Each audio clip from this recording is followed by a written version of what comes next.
In the year AD 1178, beneath the burning skies of western India, two worlds marched toward collision. From the arid frontiers of Multan and Sindh rode a hardened Ghurid army, led by the ambitious conqueror Muhammad of Ghor. He had already carved his way through the fractured lands of the northwest, testing the strength of Rajput fortresses, probing for weakness. Before him lay Gujarat, wealthy, defiant, and guarded by the Chaulukya dynasty. But fate had arranged a confrontation few expected. On the throne of Anahilapataka sat not a battle-scarred king, but a child, Mularaja II. The real weight of the crown rested upon the shoulders of his mother, the formidable regent Naikidevi. Where many might have sought tribute or surrender, she chose resistance. The Ghurid columns pushed deep into the scorching plains near Mount Abu, confident that another Indian kingdom would fall as others had. Yet the desert heat was merciless.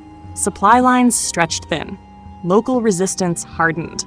And ahead, Chaulukya cavalry and infantry gathered in disciplined ranks, not as scattered rivals, but as a united shield. At Kasahrada, there would be no grand speeches, no chivalric pageantry. Only dust, steel, and survival. What followed was not merely a battle. It was a moment that checked the first great eastern ambition of Muhammad of Ghor, a confrontation that forced a conqueror to retreat and proved that Gujarat would not bend so easily. This is the story of the Battle of Kasahrada, a clash in AD 1178 where invasion met defiance and where the sands of Rajasthan bore witness to an unexpected reversal. During the last quarter of the 12th century, the Ghurid Sultanate was governed through a functional diarchy shared by Ghiyath al-Din Muhammad and his younger brother, Muhammad of Ghor. While Ghiyath al-Din directed the Sultanate's westward expansion from the capital at Firuzkoh, Muhammad of Ghor concentrated on extending Ghurid authority eastward toward the Indian subcontinent.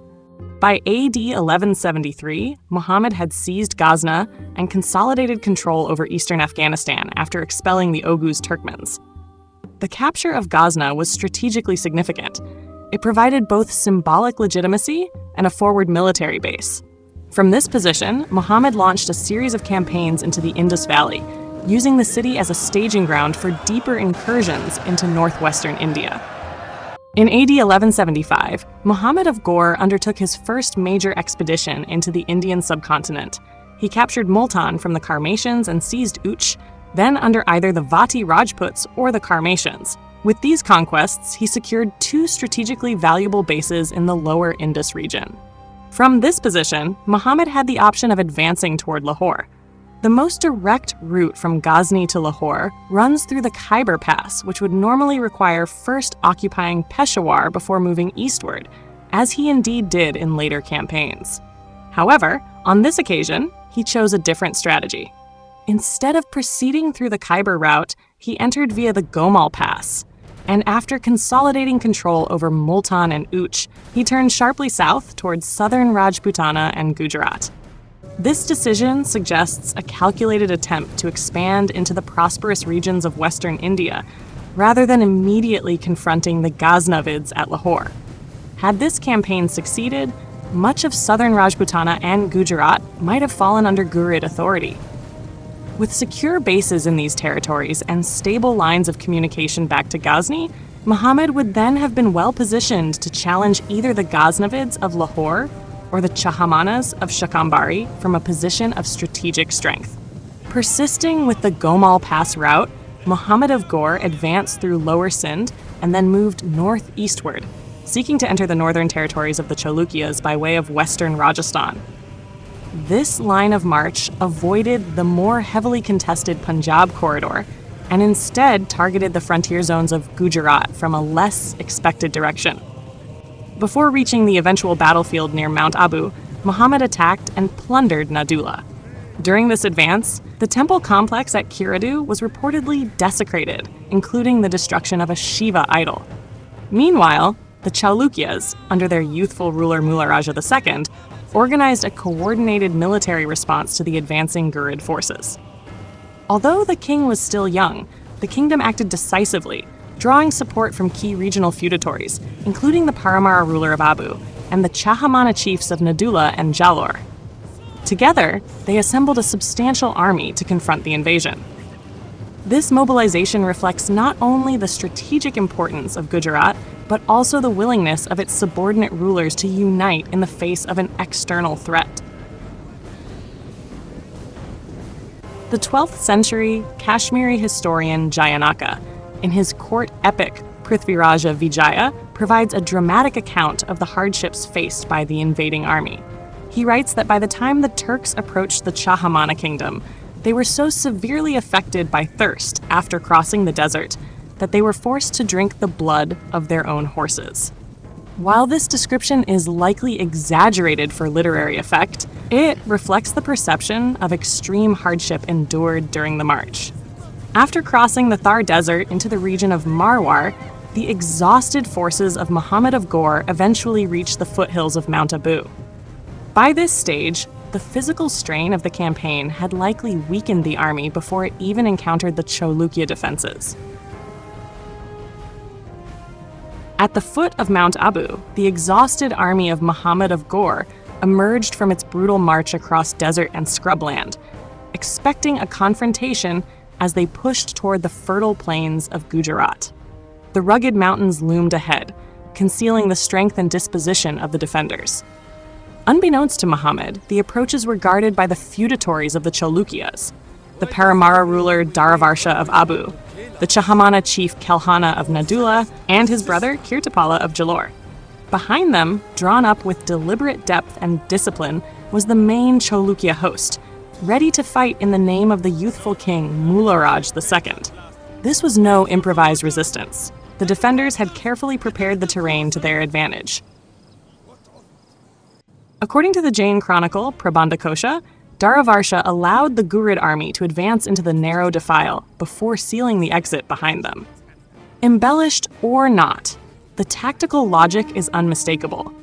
The invaders pressed into the rocky pass, hemmed in by steep ridges. With every step forward, their room to maneuver diminished. When the Ghurid army saw the main Chaulukya line drawn across the mouth of the pass, they attacked at once. Mounted archers rode forward first, losing volleys in disciplined rhythm. Composite bows hummed, arrows hissed into shields and flesh. But the terrain betrayed them. There was no space to wheel and withdraw, no open ground to feign retreat and encircle. Horses stumbled on uneven stone, ranks compressed into suffocating density. Then the Chaulukya counterstroke fell. War drums thundered from the heights. Conch shells echoed off granite cliffs. From the front, the Chaulukya infantry advanced in tight formation. Shields interlocked, spears leveled like a wall of iron thorns. They struck the Ghurid front line with relentless pressure, step by step, thrust by thrust.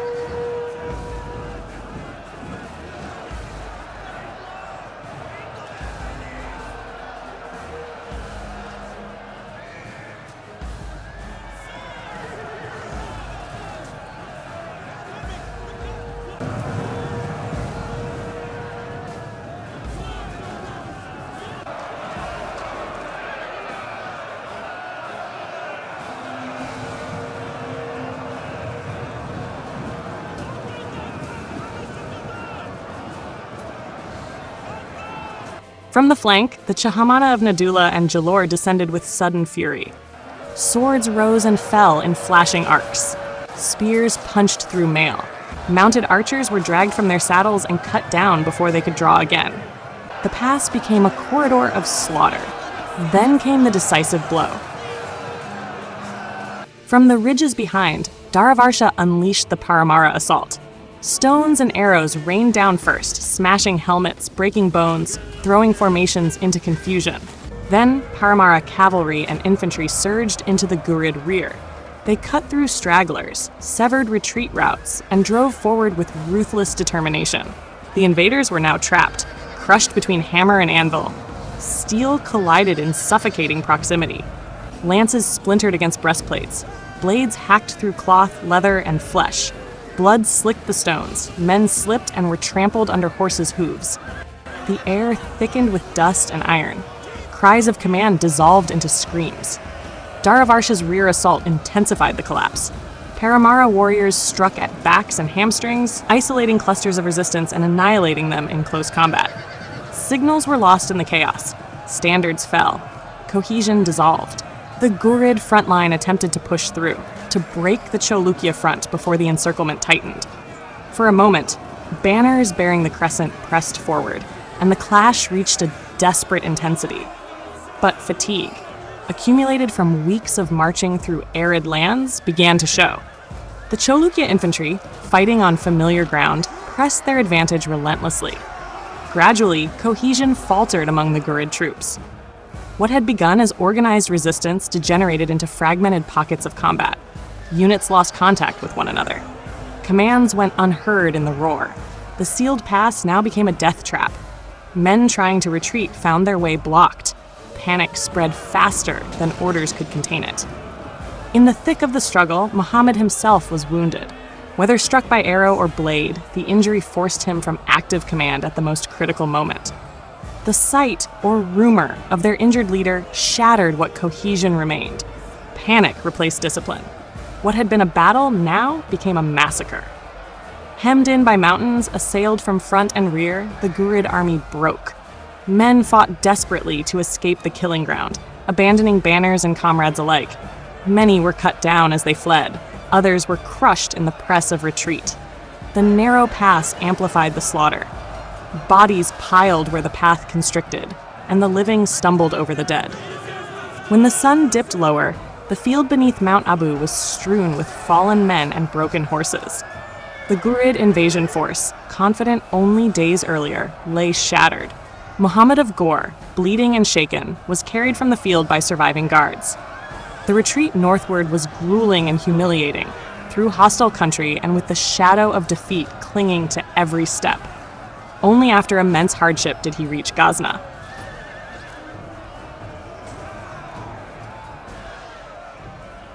At Mount Abu, the Chaulukya coalition had not merely repelled an invasion, it had annihilated it.